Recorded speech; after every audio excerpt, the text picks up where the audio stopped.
Bismillahirrahmanirrahim. Assalamualaikum warahmatullahi wabarakatuh. Atau sibuk dengan dunia, ya, atau menganggap ilmunya sudah cukup, yang disampaikan terlalu berlebihan, bisa jadi, ya.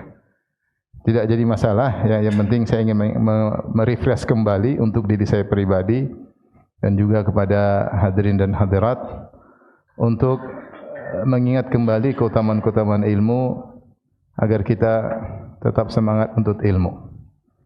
Baik, saya akan bahas tentang keutamaan ilmu. Ada beberapa poin, sekitar 15 atau lebih, 16 atau 15 poin. Yang pertama, yang perlu kita ingat, ilmu adalah ibadah, ya. Ilmu adalah ibadah, dan Rasulullah SAW bersabda, "Talabul ilmi faridatun ala kulli muslim." Ya. Menuntut ilmu adalah wajib bagi setiap muslim. Karena kita tahu kita diciptakan di atas muka bumi untuk beribadah, yaitu ibadah yang dibangun di atas ilmu, bukan asal ibadah. Karena ibadah yang dibangun tanpa ilmu adalah dhalal, adalah kesesatan, seperti orang-orang Nasara yang mereka beribadah kepada Allah tanpa ilmu. Allah berfirman, "Wa ma khalaqtul jinna wal insa illa liya'budun." Tidaklah aku ciptakan jin dan manusia kecuali untuk beribadah kepadaku. Dan tidak mungkin kita bisa beribadah kecuali atas ilmu. Ma la yatimul wajibu illa bihi fa huwa wajib.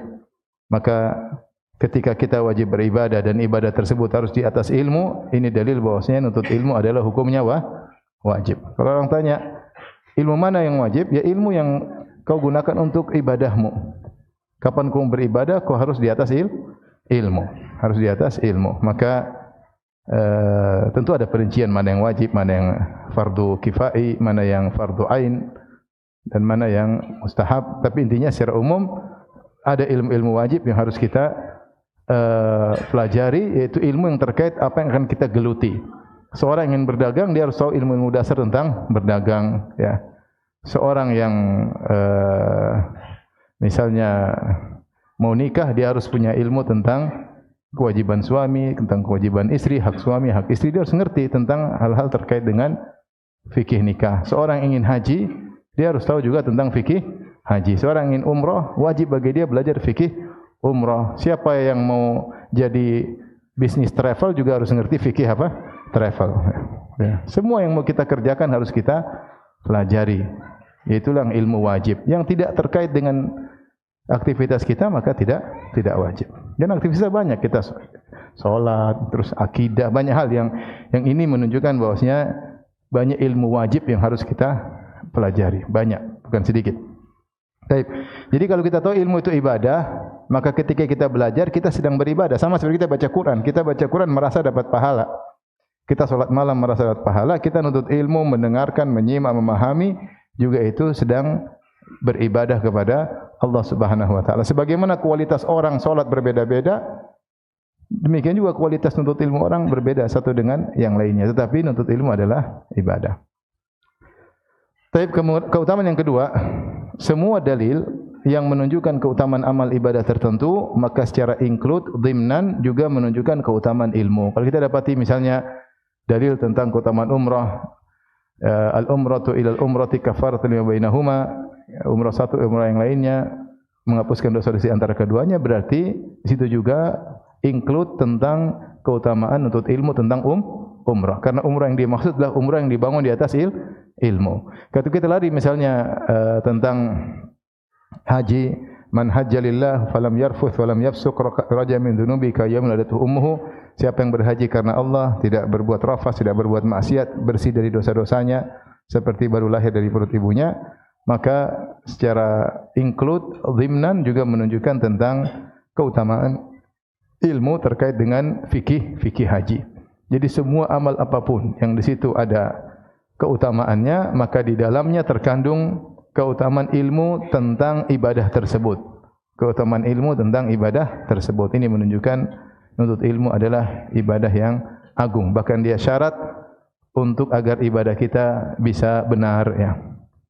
Kalau kita bicara tentang dakwah, dakwah keutamanya luar biasa. Tapi dakwah yang dimaksud, dakwah dibangun di atas apa? Ilmu.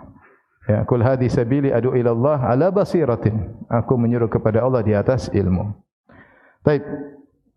Yang ketiga, ini poin yang sangat penting juga.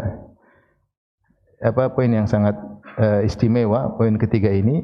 Perhatikan yang diwajibkan atas kita, ikhwan, yang diwajibkan atas kita bukan hanya amal ibadah perbuatan saja, akan tapi banyak ibadah yang terkait dengan ilmu secara langsung. Seperti misalnya mengenal Allah. Jadi jangan sangka ibadah itu hanya salat, hanya baca Quran, hanya bayar zakat, hanya haji, puasa. Tidak, banyak ibadah yang terkait dengan pemikiran, perenungan. Ya, banyak yang butuh ilmu. Makanya ketika Abu Darda ditanya apa ibadah yang paling banyak dilakukan oleh Abu Darda, ditanya istrinya mengatakan at-tafakkur wa tadabbur. At-tafakkur wa tadabbur.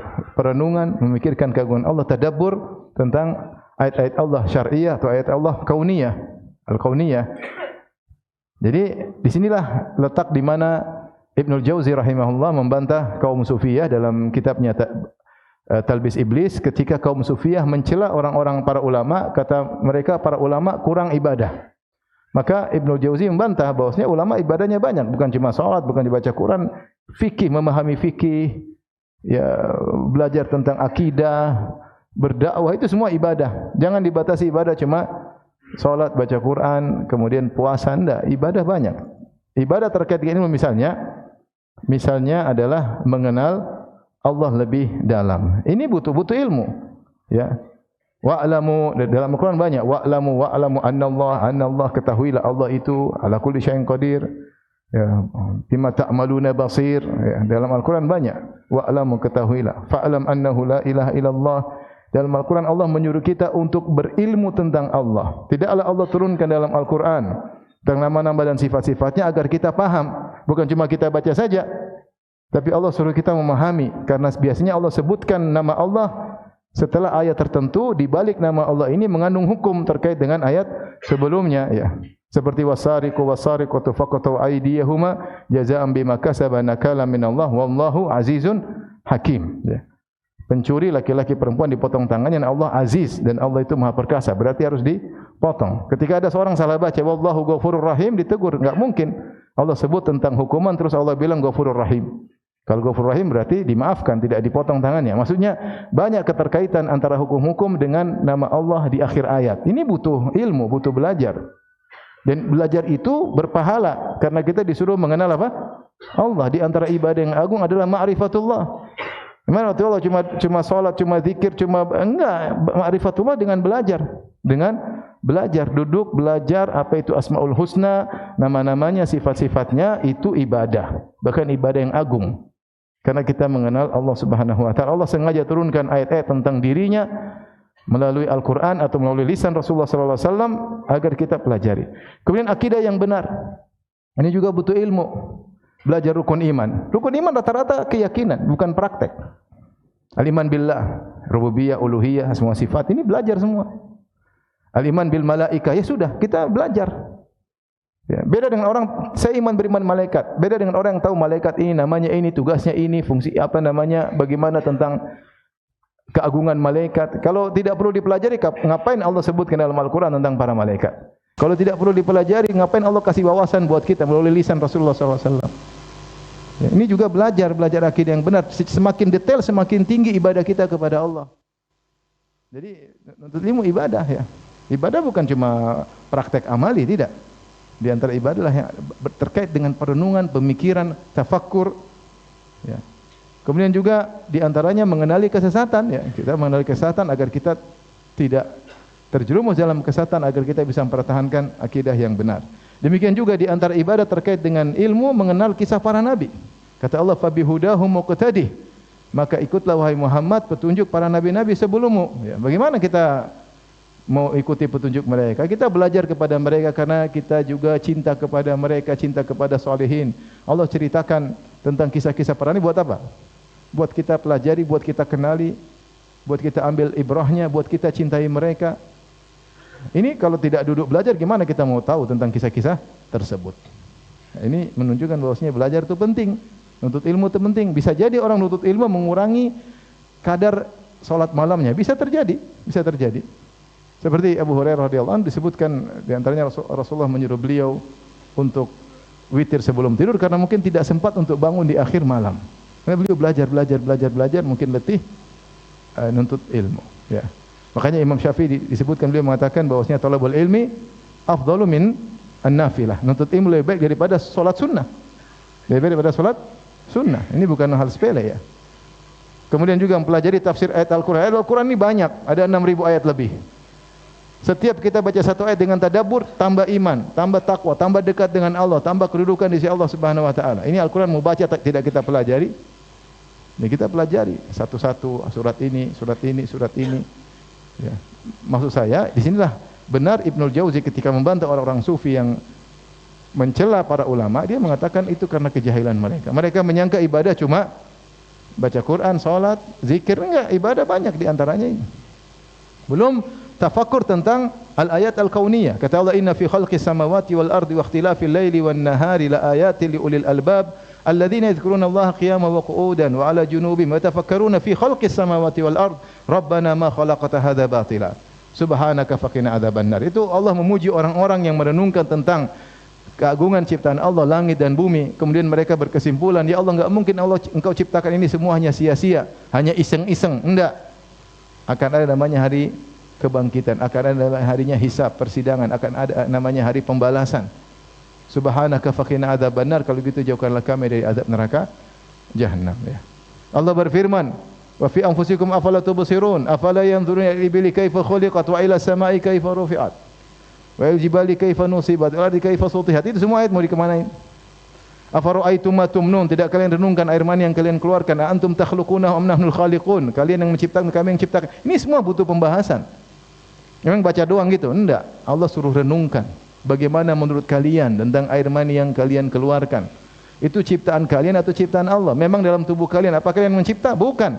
Allah yang ciptakan. Makanya saya katakan ini poin yang krusial yang terkadang dilalaikan oleh sebagian orang dengan karena mereka meremehkan ilmu. Ngapain nuntut ilmu? Ngapain nuntut ilmu? Enggak, ilmu ini ibadah. Dan banyak ibadah terkait dengan tafakkur, tadabbur banyak. Ya, penghayatan, rukun iman kebanyakan bukan amal praktik tapi sekedar apa? Penghayatan dan tafakkur. Baik, kemudian di antara keutamaan ilmu, Allah Subhanahu wa taala menjadikan ahli ilmu sebagai saksi akan agungnya tauhid. Dalam surat Al-Imran, syahidallahu annahu la ilaha illa huwa wal malaikatu wa ulul ilmi qa'iman bil qist. Allah bersaksi. Jadi Allah sedang mempersaksikan sesuatu yang sangat agung, yaitu tauhid. Saking agungnya tauhid, Allah menjadikan dirinya sebagai saksi sendiri. Syahidallah, Allah bersaksi bahwasanya tidak ada yang berhak disembah kecuali dirinya sendiri. Selain itu Allah berargumentasi dengan persaksian malaikat. Wal malaikatu, tidak cukup, Allah kemudian berargumentasi juga dengan persaksian ahlul ilmi wa ulul ilmi. Sini Allah gandengkan persaksian Allah dengan persaksian malaikat dengan persaksian apa? Ahlul ilmi, menunjukkan ahlul ilmi kedudukannya agung di sisi Allah sampai Allah berargumentasi, berhujjah dengan persaksian mereka. Karena mereka yang bisa menjelaskan tentang tauhidnya Allah. Mereka yang bisa membatalkan kesyirikan-kesyirikan, syubhat-syubhat ahlu syirik. Siapa yang bisa bantah? Ahlul ilmi. Siapa yang bisa menjelaskan tentang rububiyah Allah, uluhiyah Allah, semua sifat Allah dengan benar? Para ulama. Maka persaksian mereka dijadikan argumentasi oleh Allah untuk mempersaksikan sesuatu yang paling agung, yaitu tauhid. Dan ini menunjukkan tentang keunggulan ahlu ilmi. Baik, kita lanjutkan. Ini sudah dicatat, sudah dipahami, sudah direnungkan. Kita lanjut. Jadi antum kalau ada kajian tentang misalnya Riyadhus Shalihin, belajar. Melewati hadis ribuan hadis, itu belajar pahala. Ada kajian tafsir, belajar. Kajian fikih dari awal sampai akhir, belajar. Kajian tauhid, belajar. Ini ibadah. Ibadah. Bukan maksud saya belajar terus tidak sholat, enggak lah. Maksudnya tetap sholat, tetap baca Quran. Di antara ibadah agung juga belajar. Tapi yang berikutnya yang kelima, menuntut ilmu jalan termudah menuju surga. Rasulullah SAW bersabda, man salaka tariqan yaltamisu fihi ilman sahalallahu bihi lahu tariqan ilal jannah. Siapa yang menuntut ilmu dalam rangka siapa menempuh jalan dalam rangka menuntut ilmu, sahalallahu bihi lahu tariqan ilal jannah, maka Allah mudahkan dia berjalan menuju surga. Sering saya sampaikan bahwasanya ibadah yang membutuhkan jalan banyak. Pergi ke masjid butuh jalan, Umrah butuh jalan, haji butuh jalan, berbakti pada orang tua juga butuh jalan. Banyak hal menyambung silaturahim butuh jalan, mengantarkan sedekah kepada fakir miskin juga butuh jalan. Namun kenapa Nabi khususkan jalan untuk ilmu? Rasulullah tidak mengatakan siapa yang berjalan untuk silaturahmi Allah mudahkan jalannya menuju surga. Padahal semuanya menuju surga. Orang jalan untuk silaturahmi menuju surga enggak? Menuju surga. Ya. Orang jalan untuk ziarah menuju surga. Orang jalan untuk berbakti sama orang menuju surga. Tapi dikhususkan nuntut ilmu kata sebagian ulama karena dia adalah jalan tercepat atau termudah masuk surga. Ini menunjukkan nuntut ilmu adalah ibadah yang agung. Sampai seorang berjalan saja sudah dapat ibadah dan akan dimudahkan jalannya menuju surga. Kenapa bisa demikian? Karena Allah berfirman, "Qul hal yastawil ladzina ya'lamuna wal ladzina la ya'lamun?" Apakah sama antara orang yang berilmu dengan orang tidak berilmu? Jawabannya tidak perlu dijawab. Ini berbeda dalam segala hal. Berbeda dalam segala hal. Di antaranya, kenapa orang nutut ilmu lebih cepat masuk surga? Pertama, karena terbuka wawasan untuk beramal soleh. Dengan nutut ilmu dia tahu, oh ternyata ini amal soleh, ternyata ini bukan. Ternyata amal dunia kalau diniatkan untuk akhirat juga dapat berpahala. Ternyata ada suatu amal kita bisa gabung beberapa niat sehingga pahalanya menjadi double. Banyak hal terbuka wawasan untuk cara mencari pahala. Banyak. Ya. Dengan apa? Dengan nuntut ilmu. Yang kedua, dengan nuntut ilmu kita mengetahui skala prioritas. Ini yang lebih penting daripada ini didahulukan daripada ini. Kalau menuntut ilmu enggak tahu. Ilmu enggak tahu. Dengan menuntut ilmu dia tahu potensi dia di mana. Oh, potensi saya di sini. Saya begini. Dengan menuntut ilmu dia tahu mana sedekah yang pahalanya lebih banyak. Dia ngerti sedekah banyak macam, tapi ada afdhalus sadaqat. Ayo sedekah afdal. Mana yang paling afdal dia tahu. Ada penjelasan dalam hadis-hadis Nabi. Maka dia tahu skala prioritas. Dan untuk ilmu pun dia tahu jalan-jalan keburukan untuk dia jauhi. Maka dia tahu jalan keburukan dia jauhi sehingga dia tidak terjatuh dalam kesalahan. Maka ini saja seberi gambaran, sebagian ini disebut di antara Tahir bin Asyur dalam tafsirnya terhadap ayat ini. Ini menunjukkan bahwasanya nuntut ilmu adalah jalan termudah untuk masuk surga. Karena dia pembuka untuk segala macam amal ibadah. Cakrawala terbuka, wawasan terbuka. Dan banyak hal yang menjadikan seorang tahu. Ibaratnya kalau orang berdagang, dia tahu cara berdagang, dia cepat dapat untung. Dia tahu lewat sini. Ya, fa'tul buyuta min abwabiha. Masuk rumah lewat pintu-pintu. Oh, ngerti kalau begini caranya. Ini ilmu dunia. Oh, lewat sini, sukses. Tapi kalau enggak punya ilmu, coba salah. Buang-buang waktu dan belum tentu berhasil. Maka dengan ilmu seorang tahu bagaimana menuju hasil yang baik dan dia tahu skala prioritas sehingga dia bisa maksimal dalam beramal soleh untuk bisa masuk surga.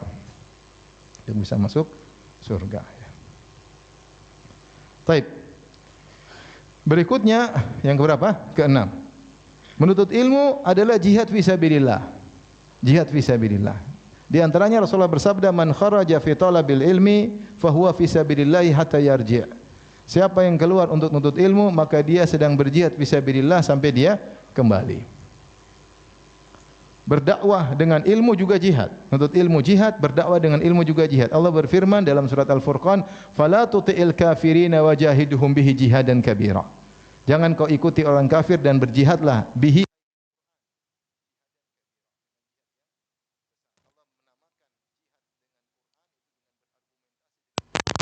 untuk membantah Abu Jahal CS adalah jihadan kabiran, jihad yang besar. Dan ini ayat Al-Furqan turun surat Makkiyah dan itu ketika itu belum diwajibkan jihad dengan pedang. Jihad dengan ilmu ya. Allah berfirman juga, "Ya ayuhan nabi, jahidil kuffar wal munafiqina waghluz alaihim." Wahai nabi, berjihadlah melawan orang kafir dan orang munafik. Taib berjihad dengan orang munafik dengan pedang tidak boleh karena orang munafik KTP-nya Islam. Terus apa jihad terhadap orang munafik? Dengan hujjah. Membantah syubhat-syubhat mereka. Oleh karena nuntut ilmu adalah jihad fisabilillah, sarana berjihad. Berjihad. Demikian juga Allah menggandengkan jihad dengan nuntut ilmu. Wa ma kana lil mu'minina al yanfiru kaffah. Falaula nafara min kulli firqatin minhum ta'ifatun liyatafaqahu fid din wa liyunziru qaumam idza raja'u ilaihim la'allahum yahdharun. Tidak pantas seluruh kaum mukminin pergi berperang. Harus ada sekelompok orang nuntut ilmu. Allah gandengan, ada tugasnya jihad dengan pedang, ada tugasnya nuntut ilmu. Digandengkan dengan jihad menunjukkan kedudukannya seperti jihad. Bahkan sering saya sampaikan bahwasanya jihad ada dua, jihad bil ilm, jihad bi as-sinan. Jihad bil qalam, jihad bis sinan. Jihad dengan ilmu, jihad dengan pedang. Sebenarnya yang jadi tujuan jihad dengan ilmu karena tujuan diutusnya para rasul untuk berdakwah. Kapan disyariatkan jihad dengan pedang? Ketika dakwah dihalangi. Ketika dakwah dihalangi baru disyariatkan jihad dengan pedang. Makanya dari satu sisi tinjauan, jihad dengan pedang adalah sarana atau wasilah, adapun jihad dengan dakwah dengan ilmu adalah tujuan. Karena seandainya dakwah berlanjut, maka tidak perlu jihad dengan apa? Pedang. Dari sisi ini bahwasanya jihad dengan ilmu lebih afdal. Jadi satu sisi pertama. Sisi kedua, jihad dengan ilmu bisa dilakukan kapan saja. Berbeda dengan jihad dengan pedang tidak selalu bisa dilakukan karena banyak persyaratan yang harus dipenuhi. Melihat maslahat dan mudarat, lemah dan kuatnya kaum muslimin. Adapun jihad dengan ilmu kapan saja bisa dilakukan. Dan lihatlah sekarang bagaimana Islam tersebar di mana-mana karena orang-orang berjihad dengan dakwah dengan ilmu. Terus kita meremehkan ilmu. Maka jihad adalah menuntut ilmu adalah jihad. Mendakwakannya adalah jihad. Baik, sebagai bahan renungan, kenapa jihad? Karena untuk menjaga syariat dari yang merusak atau menghilangkan. Syariat ini kalau tidak dipelajari akan dilupakan. Dan di antara tujuan kita menuntut ilmu adalah untuk menjaga apa? Syariat. Kita belajar agar kita paham. Kalau nggak ada yang belajar, nusyal ilm fa'ubidat, seperti yang terjadi pada kaum Nabi Nuh. Ilmu dilupakan, akhirnya berhala disembah. Maka syariat terus dijaga. Cara menjaga syariat menuntut ilmu. Menuntut ilmu. Untuk menegakkan daulah Islamiyah misalnya, butuh para qudhat. Para qudhat harus punya, para qadhi harus punya ilmu tentang syariat. Kalau tidak diajarkan, lama-lama syariat hilang. Apalagi masuk liberal, muncul orang liberal, orang pluralis, liberalis. Lama-lama ilmu akan hilang. Kalau udah hilang, syariat hilang. Kemudian juga untuk menyebarkan Islam harus dengan ilmu. Di antara bentuk jihad tadi disebutkan jihad bil ilm, dakwah. Maka kalau tidak punya ilmu gimana mau berdakwah? Di antara bentuk jihad membantah syubhat. Syubhat orang kafir, orang ateis bikin syubhat, orang kafir bikin syubhat. Kaum munafikin yang benci syariat Islam meskipun KTP-nya Islam juga banyak syubhat, harus dibantah. Ahlul bidah yang mengurang-urangi syariat, menambah-nambah syariat, tidak menjaga orisinal keotentikan syariat juga harus dibantah. Maka ini semua adalah jihad fi sabilillah, jihad fi sabilillah. Maka seorang menghadirkan dalam dirinya menuntut ilmu. Syekh Utsaimin mengatakan di antaranya niatnya untuk menjaga apa? Syariat. Sehingga ketika menuntut ilmu dia dapat pahala. Ya, ustaz sudah lain, banyak orang jaga syariat, ya, kau juga lah masuk dalam rombongan tersebut yang menjaga apa? Syariat. Taib. Di antara keutamaan ilmu yang keberapa? Yang ketujuh. Ilmu menjadikan ibadah semakin berkualitas. Ya. Seorang kalau punya ilmu, ibadahnya semakin berkualitas. Ya. Dia menjalani rumah tangga dengan berkualitas. Dia juga sholat dengan lebih berkualitas. Karena dia paham apa yang dia baca. Dia tahu tentang ayat-ayat yang dia baca.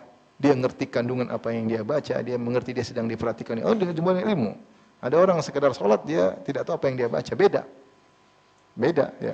Makanya kata Ibn Taimiyah rahimahullah, bisa jadi dua orang sholat berdampingan, tetapi pahala mereka berdua jauh berbeda seperti antara langit dan bumi. Ya. Sekarang orang baca Quran, kalau punya ilmu dengan tidak punya ilmu, beda atau tidak? Beda. Orang yang baca Quran, Al-Fatihah, tidak tahu terjemahan, dengan orang yang baca Al-Fatihah tahu terjemahan, beda atau tidak kualitasnya? Beda. Yang tahu terjemahan dengan tahu tafsirnya, beda lagi atau tidak? Beda. Yang tahu tafsirnya sedikit dengan tafsir yang dalam tentu berbeda. Ini dalil bahwasanya baca Quran itu saja bisa berlevel-level kualitasnya, tergantung keilmuan yang dimiliki oleh yang baca Quran. Ya. Maka dengan menuntut ilmu, maka menjadikan kualitas ibadah seorang berbeda. Nah, seorang misalnya dalam sehari sholat 5 waktu. Dia sholat biasa. Yang satu punya ilmu, sholatnya dalam. Tentu pahalanya berbeda. Dan ini kegiatan yang dilakukan sehari-hari. Bagaimana kalau setahun? Bagaimana kalau 20 tahun, bagaimana kalau 30 tahun? Tentu pahalanya jauh berbeda. Gara-gara satu saja, gara-gara dia baca tafsir Al-Fatihah, maka merubah kualitas solatnya ratusan solat. Gara-gara dia pernah belajar sekali tentang tafsir Al-Fatihah, dia tahu. Oh, sejak itu dia rubah. Ternyata dia baca Al-Fatihah dengan kandungan makna yang dia pahami. Tidak seperti sebelumnya dia tidak ngerti terjemahan Al-Fatihah. Maka berubahlah kualitas ibadahnya, itu pengaruh dengan pahalanya. Bukan sedikit perbedaan, sedikitnya sangat banyak. Karena dari situ dia akan sholat mungkin ratusan sholat, mungkin ribuan sholat dengan kualitas yang berbeda. Gara-gara ilmu yang dia dapatkan. Baik, yang keberapa? Yang ke-8. Ilmu mendatangkan kebahagiaan karena ilmu termasuk zikrullah. Ilmu termasuk zikrullah, nanti kita sebut dalilnya pada poin berikutnya. Kenapa ilmu bikin bahagia? Karena kita sedang ingat Allah. Ala bi dzikrillah tatmainnul qulub. Alladzina amanu wa tatmainnu qulubuhum bi dzikrillah. Ala bi dzikrillah tatmainnul qulub. Orang-orang yang beriman dan nyaman hati mereka karena mengingat Allah. Ketahuilah dengan mengingat Allah maka hati menjadi tentram. Di antara yang menenteramkan buat bahagia adalah nuntut ilmu. Di antara akan hal ini adalah Musa alaihissalam.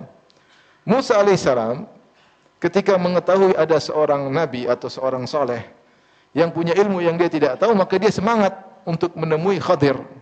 Karena Khadir punya ilmu yang dia tidak tahu. Maka dia berangkat ditemani oleh muridnya Yusha bin Nun, dan Allah abadikan. Dia berkata, la abrahu hatta ablugha majma' al-bahraini aw amdiya huquba. Saya akan terus berjalan sampai aku menemui tempat pertemuan dua lautan. Di situlah saya akan bertemu dengan Khadir. Aw amdiya huquba, atau kalau saya tidak ketemu saya akan berjalan meskipun puluhan tahun, saya tidak peduli. Kenapa? Karena dia ingin mencari kebahagiaan. Padahal kata para ulama, ilmu yang dimiliki oleh Musa sudah cukup buat masuk surga. Sudah cukup, dia seorang nabi. Dan ilmu yang dimiliki oleh Nabi Musa sudah cukup untuk mengidara, untuk memanage Bani Israel, sudah cukup. Dan dia padahal kalau untuk ilmu ada kemungkinan dia meninggalkan Bani Israel, dan bisa saja ada kemungkinan terjadi kerusakan seperti sebelumnya ketika dia tinggalkan ternyata mereka menyembah sapi, ya. Tetapi karena ada kebahagiaan ilmu, maka Musa alaihissalam meninggalkan kaumnya untuk sekian waktu dalam rangka untuk menambah ilmu, yang ilmu tersebut tidak wajib bagi dia. Tetapi kenapa? Karena ada kebahagiaan ketika nuntut apa? Ilmu. Dia ingin tahu tentang ilmu, dia haus tentang ilmu. Sampai dia datang menemui Nabi Khadir dengan merendahkan dirinya. Dia mengatakan, hal attabi'uka ala an tu'allimani mimma 'ullimta rusyda. Qala innaka lan tastati'a ma'iya sabra wa kaifa tasbiru ala ma lam tuhitu bihi khubra. Qala satajiduni insyaallah sabiran wa la a'silaka amra. Lihat, ulama sepakat Nabi Musa jauh lebih afdal daripada Khadir. Khadir ini nabi atau orang soleh khilaf. Taruh dia seorang nabi. Ternyata, dan itu pendapat yang lebih kuat, ternyata Musa alaihissalam jauh lebih afdal. Nabi Musa ulul azmi minar rusul. Nabi Musa didatangi oleh manusia untuk minta syafaat pada hari kiamat kelak. Nabi Musa, nabi yang paling disebut paling banyak di Al-Quran. Siapa? Nabi Musa. Surat yang paling panjang tentang Nabi siapa? Nabi Musa. Allah mengatakan, wa alqaitu alaika mahabbatan minni. Aku melemparkan kecintaan pada dirimu. Semua yang lihat Nabi Musa, dengar Nabi Musa, senang dengan Nabi Musa alaihissalam. Dia lebih afdal daripada Nabi Khadir. Tetapi karena ilmu, Nabi Musa merendahkan dirinya kepada Nabi Khadir. Dia tidak bilang, Nabi Khadir, ajarin aku dong. Enggak. Saya kan lebih berilmu daripada kamu. Enggak. Saya lebih mulia. Nabi Musa lebih berilmu daripada Nabi Khadir, tapi ada ilmu yang Nabi Khadir miliki yang Musa tidak miliki, alaihissalam. Saat itulah dia merendahkan dirinya demi kelezatan ilmu.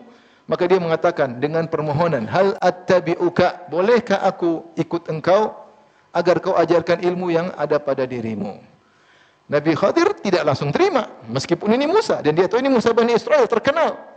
Makanya waktu ketemu Khadir, Nabi Musa bertanya, siapa engkau? Kata Musa, saya Musa. Kata Khadir, Musa Bani Israel? Kata Musa, iya. Berarti terkenal enggak? Terkenal. Bukan Musa Bantul. Musa Bani terkenal. Khadir pun tahu. Ini terkenal Nabi Musa alaihissalam. Terkenal. Tetapi tetap Nabi Musa merendah di hadapan Khadir. Bolehkah saya ikut kau nuntut ilmu? Nabi Khadir tidak langsung terima. Innaka lan tastati'a ma'iya sabra. Kau enggak bisa sabar kalau ikut saya. Subhanallah. Ini Nabi dibilang gitu. Kau enggak bakalan sabar. Nabi Musa pun tidak sombong. Saya sabar. Bani Israel saya sabar. Fir'aun saya sabar. Enggak. Ya. Nabi Khadir jelaskan, wa kaifa al-malam tuhitu bi khubra. Bagaimana kau bisa sabar terhadap sesuatu yang kau tidak punya ilmu tentangnya? Musa berkata, satajiduni insyaallah saya sabar. Wala a'silaka amra, dan saya tidak akan menantang perintahmu. Ternyata beliau tidak sabar. Tapi maksud saya bagaimana, kenapa Musa alaihissalam sampai meninggalkan kaumnya? Karena ada kelezatan ilmu. Dan ini dirasakan oleh para ulama. Makanya saya pernah dengar kisah Syekh Albani rahimahullah, kalau sudah naik di rak dia kelezatan, cari ada kelezatan yang dia dapatkan. Betapa banyak istri para ulama yang cemburu kepada para ulama. Karena buku sering lebih dilihat daripada istrinya. Sering lihat baca buku, istrinya jarang dilihat. Kenapa? Dia merasakan kelezatan. Mereka sampai safar ribuan kilo, kadang meninggalkan keluarga karena mencari kelezatan, kebahagiaan yang mereka dapatkan. Nuntut ilmu itu mendapatkan kenikmatan kebahagiaan. Kebahagiaan kita di tangan Allah. Kalau kita nuntut ilmu ikhlas, kita merasakan hasilnya, maka seorang akan merasakan kebahagiaan. Maka sibuklah dengan kebahagiaan ilmu, sementara sebagian orang sedang sibuk mencari kelezatan maksiat. Sibukkan diri kita untuk mencari kelezatan dan kebahagiaan yang hakiki, itu diantaranya dengan nuntut ilmu. Baik, kita lanjut. Yang keberapa sekarang? 9. Baik, di antara keutamaan ilmu, bahwasanya ilmu yang bermanfaat adalah amal jariyah.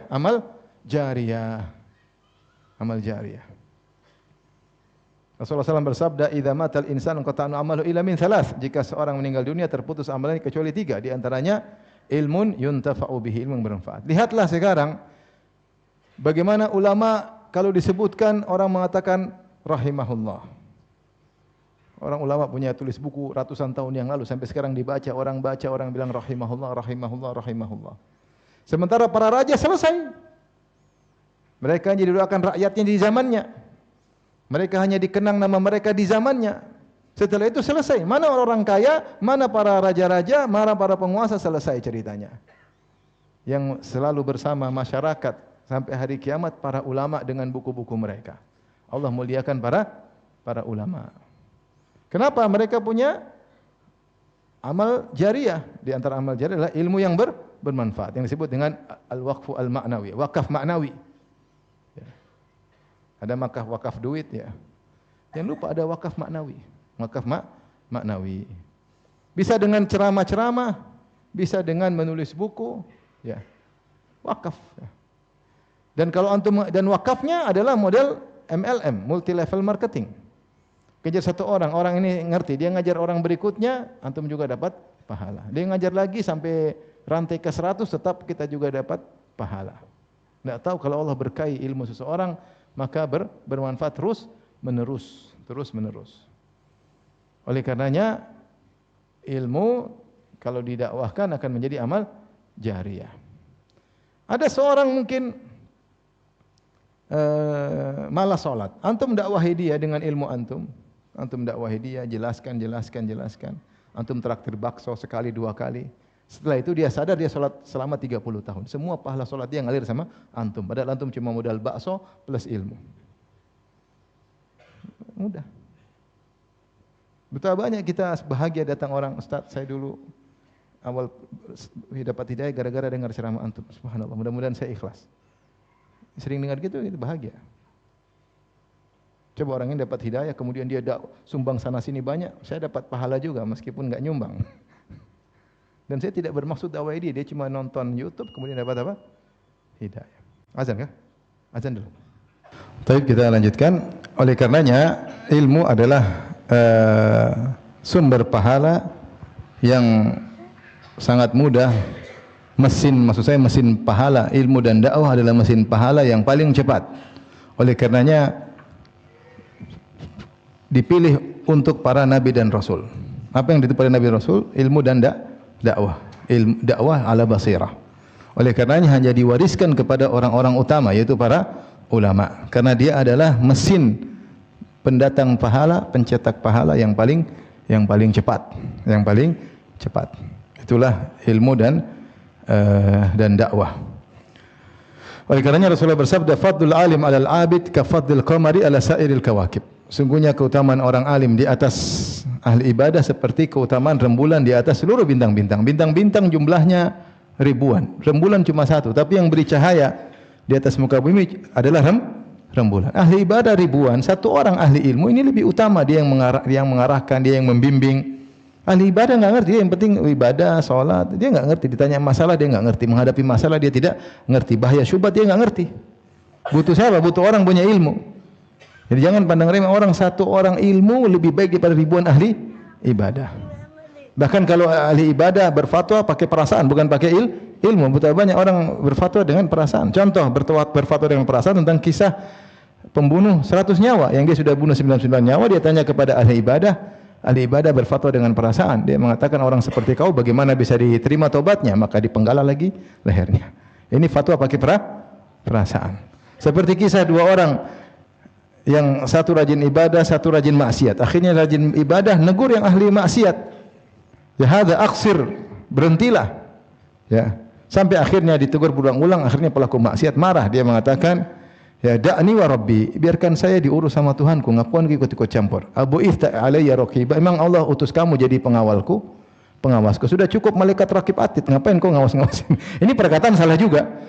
Salah juga ya. Tapi akhirnya ahli ibadah ini marah, dia berfatwa dengan tanpa ilmu, dia berkata, "Lan yaghfirallahu laka." Allah tidak akan ngampuni kamu. Ini fatwa pakai apa? Pakai perasaan. Akhirnya Allah matikan dia, Allah masukkan dalam neraka jahanam. Kenapa? Dia berfatwa tanpa ilmu. Ngeri. Bukan hanya memberi, terkadang malah merusak, ya. Merusak, ya. Rasulullah bersabda, "Ama sa'alu idza lam ya'lamu inna syifal 'iyya su'alu." Kenapa mereka tidak bertanya kalau tidak tahu? Sungguhnya obat dari ketidaktahuan adalah bertanya. Qataluhu qatalahumullah, hadis yang masyhur. Baik. Jadi menuntut ilmu adalah amal jariah dan dia mesin pahala yang paling apa? Yang paling cepat dan efektif. Karena sebagian ulama membahas, bolehkah seorang kemudian baca Quran atau baca Al-Fatihah kemudian mengatakan kirim kepada Nabi sallallahu alaihi wasallam? Sebagian ulama membahas katanya tidak beradab. Kenapa? Karena semua yang kita baca meskipun enggak usah dikirim akan sampai kepada Nabi. Karena yang ngajarin Al-Fatihah siapa? Rasul, muallimul awal, dia adalah pengajar pertama, guru pertama. Semua yang kita kerjakan yang ngajarin siapa? Rasulullah. Maka apa yang kita kerjakan pahalanya yang ngalir kepada Nabi sallallahu alaihi wasallam. Tapi sekarang yang berapa? Yang 10. Di antara dalil tentang keutamaan menuntut ilmu adalah malaikat tawadhu di hadapan menuntut ilmu. Dalam hadis kata Rasulullah SAW, "Wa innal malaikata la tad'u ajnihataha li talibil ilmi ridan bima yasna." Sungguhnya malaikat meletakkan sayap mereka untuk menuntut ilmu karena ridha, suka dengan apa yang mereka kerjakan. Malaikat senang ada orang menuntut ilmu.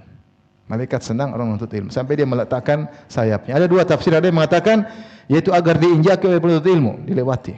Dan ini menunjukkan penghormatan kepada para penuntut ilmu. Ada yang mengatakan karena malaikat ingin ikut serta mendengarkan ilmu, maka dia turun dari terbangnya ingin ikut serta belajar ilmu atau mendengar ilmu.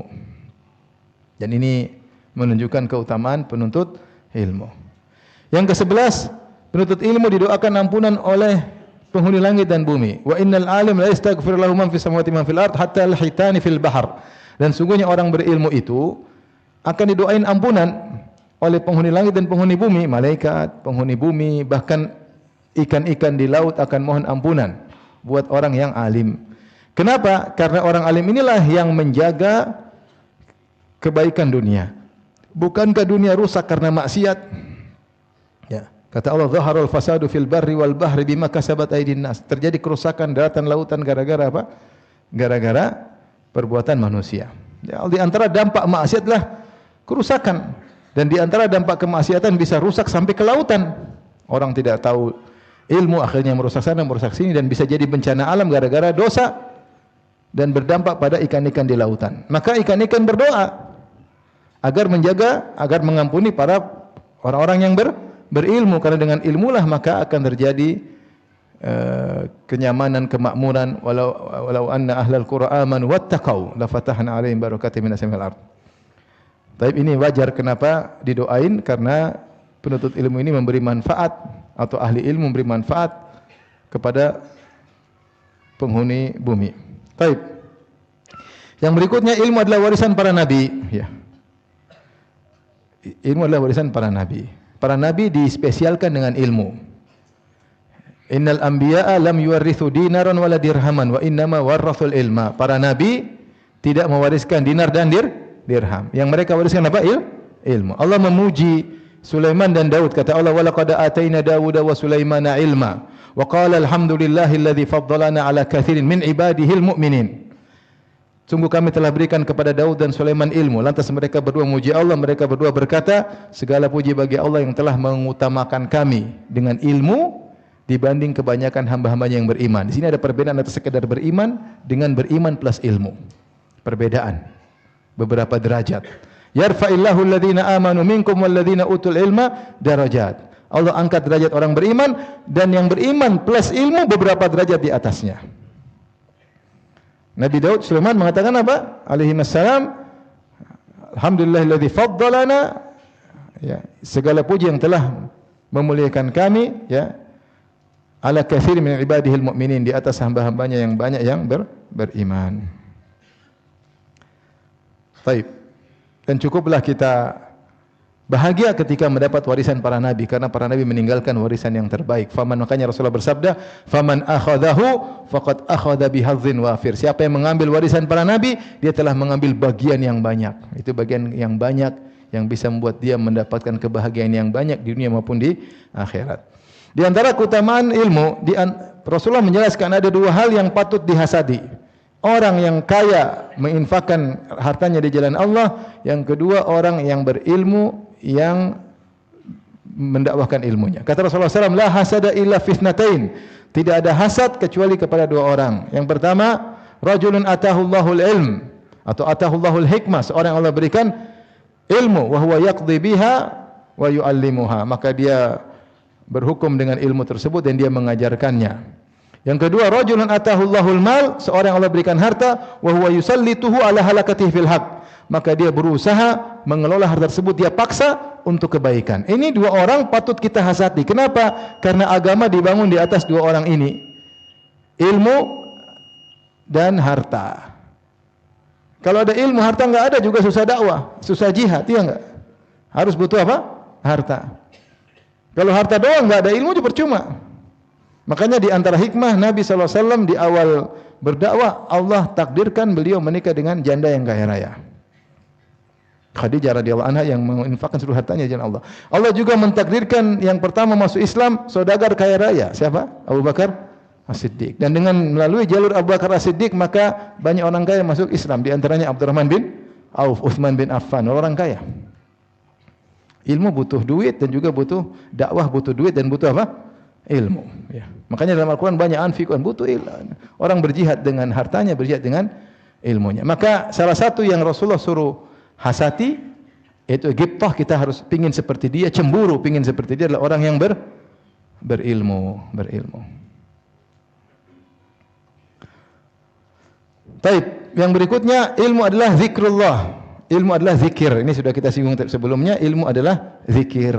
Jadi zikir bukan cuma subhanallah, alhamdulillah, di antaranya zikir syariat Allah. Dalilnya Allah berfirman, "Fas'alu ahla dzikri in kuntum la ta'lamun." Bertanyalah kepada ahli zikir kalau kalian tidak mengerti. Siapa yang dimaksud ahli zikir di sini? Orang yang berilmu, ulama. Maka ulama dikatakan ahli zikir. Di antara zikir adalah zikir tentang syariat Allah, ahkam syariah. Itu ingat Allah juga dengan mengingat syariat Allah, memperjuangkan syariat Allah, menjelaskan syariat Allah, itu zikir. Allah juga berfirman, fa idza qudiyatis, kata Allah Subhanahu wa ta'ala, ya ayyuhalladzina amanu idza nudiya lis-salati min yaumil jum'ati fas'au ila dzikrillah. Wahai orang yang beriman, jika dikumandangkan azan Jumat, maka bersegeralah, fas'au ila dzikrillah, bersegeralah menuju zikrullah. Zikrullah sini maksudnya sebenarnya mengatakan khutbatul Jum'ah. Khutbatul Jum'ah isinya ilmu. Allah menamakan khutbatul Jum'ah dengan apa? Zikrullah. Oleh karenanya Ibn Hajar menjelaskan hal ini, mengatakan di antara zikir kepada Allah adalah majelis ilmu. Majelis apa? Zikir di antaranya majelis ilmu.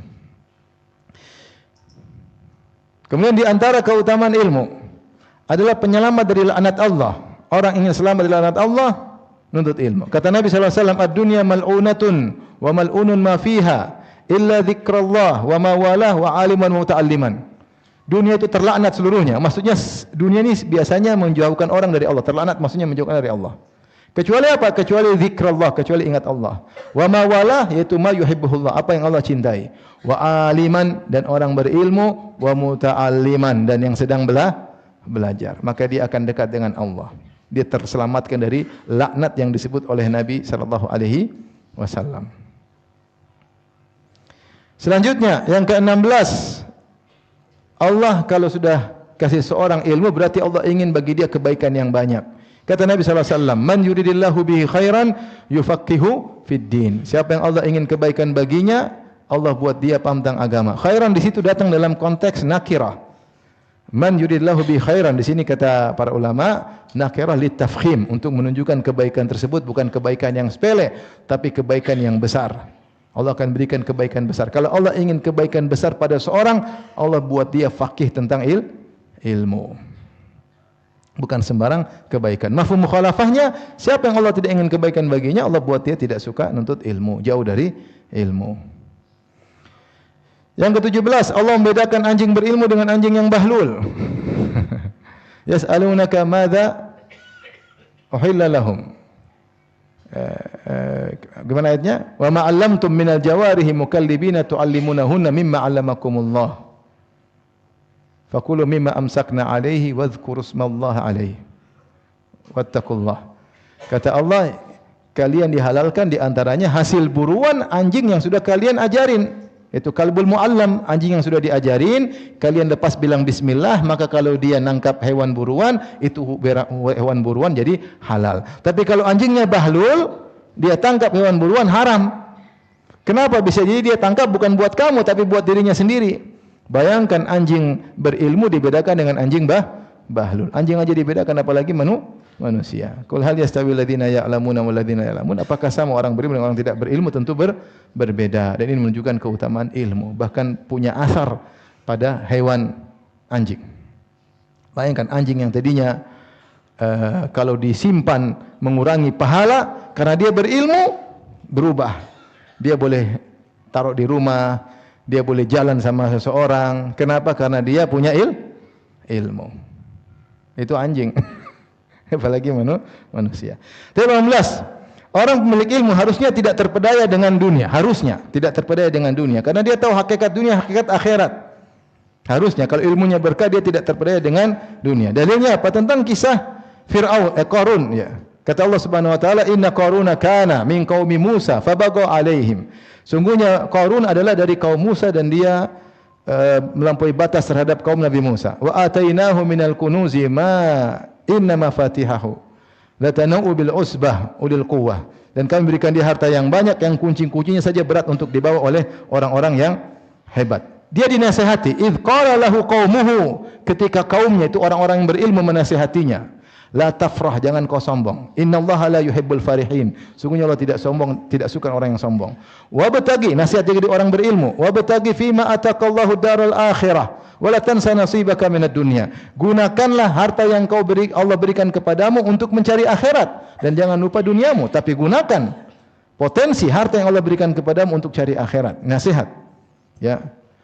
Kemudian wa ahsin kama ahsanallahu ilaik. Nasihat mereka lagi, berbuat baiklah kepada manusia sebagaimana Allah telah berbuat baik kepadamu. Wala tabghil fasada fil ard, jangan bikin kerusakan di atas muka bumi dengan bermaksiat, melakukan kemungkaran.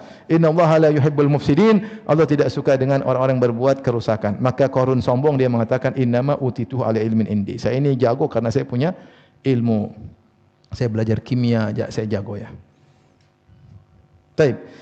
Setelah itu, ya, dia keluar dengan kesombongan. Fa kharaja ala qaumi fi zinati. Satu hari dia keluar dengan bawa seluruh hartanya, emas peraknya, anak buahnya, budak-budaknya, dengan sombong-sombongnya. Ketika itu orang yang tidak punya ilmu, qala alladziina yuriduna al-hayata ad-dunya, ya laita lana mithla ma utiya Qarun innahu ladzu hazzin 'azim. Berkata orang-orang yang suka dengan kehidupan dunia, mereka bercita-cita seandainya kita diberikan harta seperti Qarun, sungguh dia telah mendapatkan bagian yang besar. Wa qala alladziina utul ilma. Di sini peran orang yang punya ilmu menasihati. Wa qala alladziina utul ilma wailakum sawabullahi khairun liman amana wa amila shalihan. Celaka kalian wahai pencari dunia. Pahala yang Allah siapkan di akhirat lebih baik daripada harta Qarun yang begitu banyak. Lebih baik bagi orang yang beriman dan beramal saleh. Wala yuqlaqaha illa sabirun. Namun tidak ada yang bisa melakukannya kecuali orang yang sabar. Kemudian kata Allah, fa khasafna bihi wa bidarihil ard, kami benamkan Qarun, rumahnya kami benamkan, kekayaannya kami benamkan. Sampai disebut harta Qarun meskipun di Jawa. Padahal Qarun di Mesir. Saking banyaknya. Fama kana lahu min fi'atin yansurunahu min dunillahi wa ma kana minal muntasirin. Tidak ada yang bisa tolong dia. Anak buahnya, bodyguardnya enggak ada yang bisa tolong dia. Hartanya tidak bisa menyelamatkan dia. Waktunya terbenam. Padahal super kaya raya. Apa kata Allah? Wa asbaha alladziina tamannaw makanahu bil amsi yaquluna wa ka'anna Allah yabsutu rizqa liman yasha'u min ibadihi wa yaqdir. Laula an manna Allahu 'alaina la khasafa bina wa ka'annahu la yuflihul kafirun. Akhirnya para pencari dunia jadi menyesal. Dia mengatakan, aduhai, benarlah Allah melapangkan rizki, bagi Allah kehendaki Allah menyempitkan. Ternyata Allah melapangkan rizki, menyempitkan itu ada hikmahnya. Kemudian kata mereka, laula an mannallahu alaina, seandainya Allah tidak beri anugerah kepada kami, maksudnya anugerah sehingga kami miskin. La khasafa bina, seandainya Allah tidak sayang sama kami, Allah bikin kami kaya, kami tenggelam seperti Qarun. Tapi di antara karunia Allah kepada kami dibikin miskin. Ngerti tidak? Jadi terkadang kemiskinan adalah apa? Anugerah untuk menghindarkan dari berbagai macam penyakit, sombong, angkuh yang timbul dari harta. Tapi yang jadi perhatian kita di sini, yang menasihati Qarun adalah para pemilik ilmu yang tahu tentang hakikat dunia dan akhirat. Oleh karena saya ingatkan, kalau orang untuk ilmu ternyata malah ngajarin dunia, itu salah berarti. Itu ustadz keliru, ngajarin ilmu tapi malah ngajarin apa? Dunia. Ngajarin ilmu tapi malah tamak dengan dunia. Ini salah jalan. Salah jalan. Harusnya ilmu mengingatkan kepada akhirat. Harusnya ilmu menjadikan seorang tidak terpaya dengan dunia. Tapi berikutnya yang terakhir mungkin ilmu diinfakkan semakin tambah. Ilmu diinfakkan semakin bertambah. Kalau duit infakkan berkurang ya secara zahir. Ilmu diinfakkan semakin kokoh, semakin bertambah. Terakhir ikhwan dan akhwat yang dirahmati Allah Subhanahu wa taala. Ini sekitar 19 keutamaan itu utamanya masih banyak. Yang saya sempat tulis ya. Kalau begitu, ilmu adalah sesuatu yang sangat hebat. Maka untuk meraih sesuatu yang hebat tentu perlu perjuangan. Saya bacakan perkataan Ibnu Qayyim rahimahullahu taala. Bahwasanya semua penuh dengan perjuangan. Beliau berkata, Ibnu Qayyim, "Fal makarimu manutatun bil makarih." Sesungguhnya perkara-perkara yang mulia terikat dengan perkara-perkara yang tidak disukai. Was sa'adatu la ya'buru ilaiha illa ala jisril masyaqqah. Sungguhnya kebahagiaan tidak mungkin seorang bisa nyebrang menuju kebahagiaan kecuali melewati jambatan kesulitan. Fala tuqta' masafatuha illa fi safinatil jiddi wal ijtihad. Tidak mungkin seorang bisa menyeberang kecuali dengan naik perahu kesungguhan dan ijtihad, perjuangan. Qala Muslim fi sahihihi. Sungguhnya Imam Muslim berkata dalam sahihnya, qala Yahya bin Abi Katsir, yaitu nukil riwayat dari asar Yahya bin Abi Katsir, la yunalul ilm bi rahatil jism. Tidak mungkin ilmu diraih dengan malas-malasan berleha-leha, enggak mungkin. Ini disebut oleh Imam Muslim dalam sahihnya setelah beliau menyebutkan banyak riwayat dengan berbagai macam turuk, dengan berbagai macam lafal, tahu-tahu dia selipkan asar ini, Yahya bin Abi Katsir. Tidak mungkin ilmu diraih dengan malas-malasan, dengan berleha-leha. Seakan-akan dia ingin jelaskan, saya untuk ngumpulin riwayat-riwayat ini dengan berbagai macam lafal-lafalnya butuh perjuangan. Tidak gampang bikin seperti ini. Tapi kalau untuk meraih kebahagiaan seperti ini butuh perjuangan, maka ilmu tidak diraih dengan kemalasan. Baik. Apa kata Ibnu Qayyim lagi? Wala yanalu darajata wirasatin nubuwah ma'a dzalika wala yanalu al-ilm illa bihajri ladzat. Tidak mungkin ilmu diraih kecuali dengan meninggalkan kelezatan. Wa tatliqir raha, dan talak 3 malas-malasan. Kemudian beliau berkata, wa qala Ibrahim al-Harbi, ajma'u qala kulli ummatin anna an-na'ima la yudraku bin na'im. Seluruh orang berakal bersepakat bahwasanya kenikmatan tidak mungkin diraih dengan kenikmatan pula. Wa man athara ar-rahata fatatur raha. Siapa yang ingin berleha-leha, dia tidak akan berleha-leha di kemudian hari. Fama li sahibil ladzati wa ma li dawati warasatul anbiya. Baik. Selanjutnya dia berkata, ini Ibnu Jauzi sekarang dia berkata, ya. Ta'ammaltu ajaban, aku merenungkan perkara yang menakjubkan. Wa huwa anna kulla syai'in nafisin khatirin yatulu tariquhu wa yakthuru ta'abu fi tahsilihi. Sungguhnya saya perhatikan seluruh perkara yang mahal, yang bernilai tinggi, pasti jalannya jauh dan capek untuk bisa meraih ya yang mahal tersebut. Kemudian kata beliau, fa innal ilma lamma kana asyrafal asya, tatkala ilmu adalah suatu yang paling mulia, lam yuhassal illa bitta'ab, maka tidak mungkin diraih kecuali dengan kecapean, wassahar dan begadang, wattikrar dan diulang-ulang, wahajri ladzat warraha dan meninggalkan kelezatan dan malas-malasan. Maka beliau mengatakan kalau begitu segala sesuatu yang mulia, kita sudah 19 tadi keutamaan ilmu, ini bukan perkara sepele. Untuk bisa menjadi ahli ilmu butuh kesabaran, butuh serius ya. Kalau ngaji jangan tidur, nulis, murajaah, diulang-ulang. Apa kata Imam Syafi'i? Biqadril kaddi tuktasabul ma'ali, faman talabal ula sahiral layali. Sesuai dengan kadar keletihan maka diraih kemuliaan. Siapa yang ingin meraih kejayaan maka dia harus bergadang.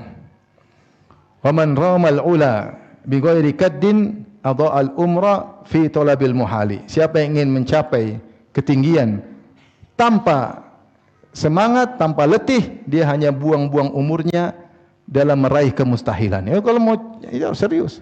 Adapun pengin jadi orang berilmu tapi tidur-tiduran, malas-malasan, tidak nyatat, enggak murojaah, ya itu hanya buang-buang umur, hanya buang-buang umur.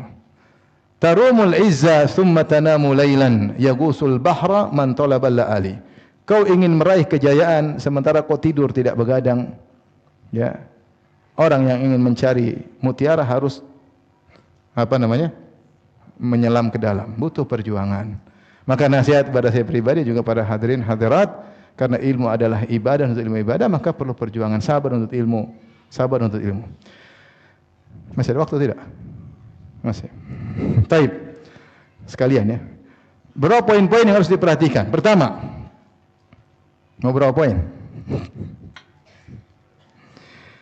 Jika demikian, maka menuntut ilmu banyak tantangannya. Poin-poin yang harus diperhatikan: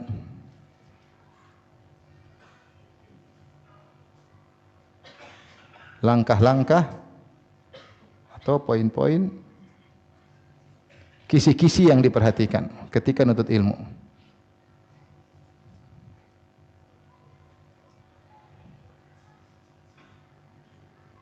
Baik, pertama ya harus ikhlas. Ini sudah biasa, harus ikhlas. Jangan pingin jago, jangan pingin tunjukkan jagoan hafalan, bukan. Ikhlas karena kita sedang beribadah kepada Allah, menuntut ilmu. Ilmu, para ulama mengatakan di antara sebab kesombongan adalah apa?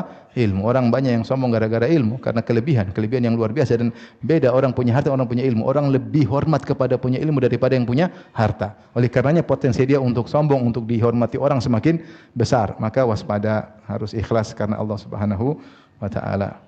Yang kedua, menuntut ilmu yang runut ya, runut dan tamat ya. Runut dan apa? Tamat. Ngaji yang benar, fikih dari awal ya sampai habis ya. Pelan, sabar. Ya, harus runut dan tamat ya. Jangan langsung ilmu yang besar-besar ya. Langsung ngaji, saya ngaji Fathul Bari tapi enggak paham. Gimana Fathul Bari, buku besar belum tentu paham. Pelan-pelan. Nanti kalau kamu sudah punya ilmu dasar ngaji Fathul Bari, insyaallah lebih beda, rasanya beda ketika membacanya ya. Terus yang ketiga, kalau bisa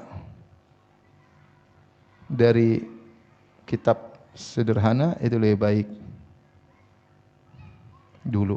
Kemudian runut. Yang paling penting itu tamat kitab sederhana tapi global. Karena lebih baik tamat kitab sederhana.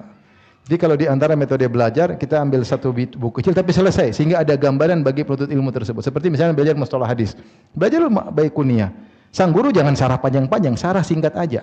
Supaya si anak ini tahu tentang global, tentang mustalah hadis. Ya. Sama usul fikih, ambil satu matan, belajar yang penting sederhana. Nanti kalau selesai, dia punya gambaran, naik kepada buku berikutnya baru lebih detail. Karena ketika orang masuk ilmu tanpa ada gambaran beda dengan orang masuk ke suatu ilmu sudah ada gambaran sehingga dia ketika detail dia lebih matang. Ini munahu juga gitu, yang penting singkat dulu baru langsung, "Wih, saya sudah khatam qatrun nada." Paham enggak? Qatrun nada itu artinya apa? Judulnya aja enggak ngerti. Isinya lagi baru ngerti. Jadi apa? Kemudian bagi waktu ada untuk hafal, ada untuk hafal, terus ada untuk pembahasan, ada untuk mencatat, ada untuk murojaah. Ada murojaah. Dulu sebagian ulama membagi, kata mereka kalau hafal itu sebelum subuh. Para ulama dulu banyak hafal sebelum subuh. Pembahasan kata mereka habis subuh sampai duha, ini dibahas. Mencatat ilmu ketika waktu duha.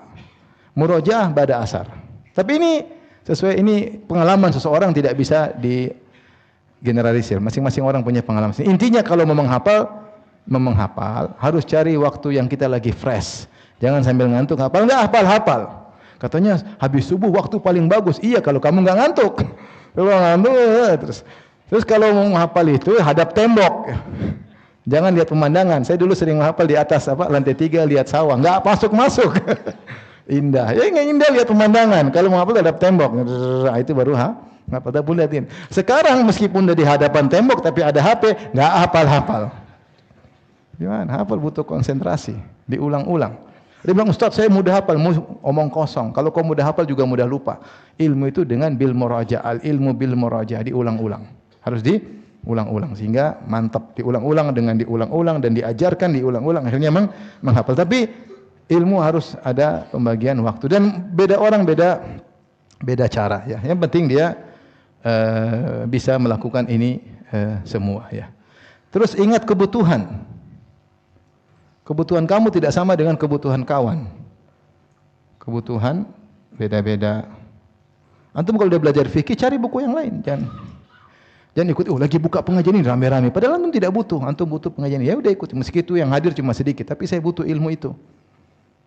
Jangan latah, semua ngaji ini semua ikut, ngaji ini semua ikut ya. Kecuali memang ada yang semua orang pengen ngaji itu silakan. Tapi mau saya kebutuhan beda-beda. Alhamdulillah sekarang penuntut orang ilmu banyak. Ada orang ustaz bisa ngajar usul fikih. Saya belum pernah belajar usul fikih, belajar sama dia. Ya. Seperti itu. Jadi sesuai dengan apa? Kebutuhan. Kemudian jangan lupa diamalkan. Intinya kalau sudah punya ilmu hendaknya diamalkan. Demikian saja apa yang bisa saya sampaikan. Wallahu taala alam bisawab.